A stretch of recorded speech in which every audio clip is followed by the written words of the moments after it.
Hi guys, welcome back to the Flat Media channel. Today I'm going to show you 4 useful tips in Filmora 11. Make sure to watch the video until the end, to learn more about this. Before we start, make sure to like the video, subscribe to our channel and ring notification bell.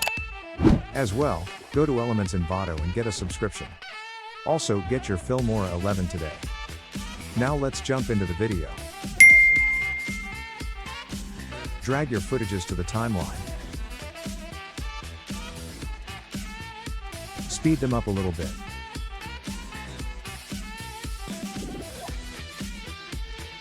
Then when you want to see what have you done, the track is not smooth at all, as you can see.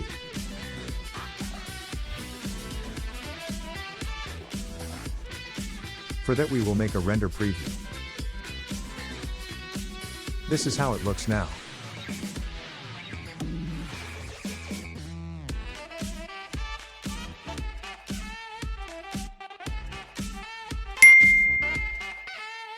Now select this icon and let's take a look at some of the aspect ratios we have.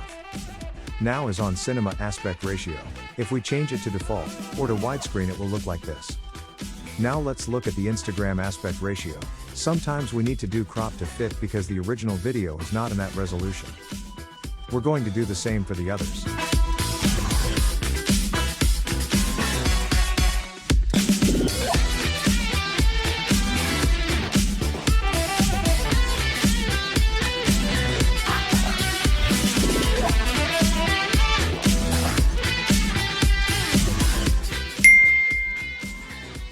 When you add a title, you can edit it in a whole new level in the advanced settings.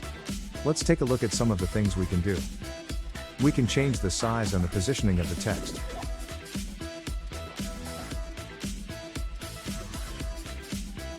Then we have text fill, gradient fill and image fill type.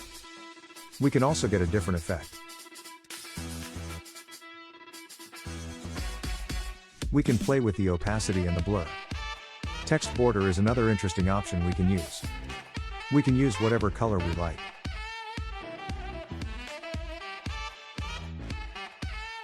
Also, we can unselect text fill, and it will look like this.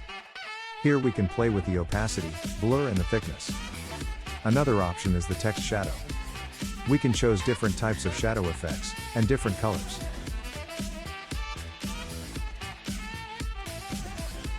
We can play with the opacity, blur and the distance.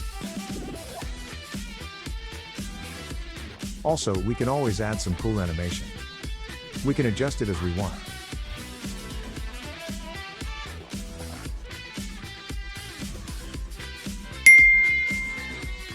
And lastly, don't ever export in H.264. Always go with MPEG 4, if you don't want your background to produce some unwanted glitch. That's it for this video guys. Again, make sure to like the video, subscribe to our channel and ring notification bell. Also, get your Filmora 11 today and subscribe to Elements Encoder if you want to become a pro editor.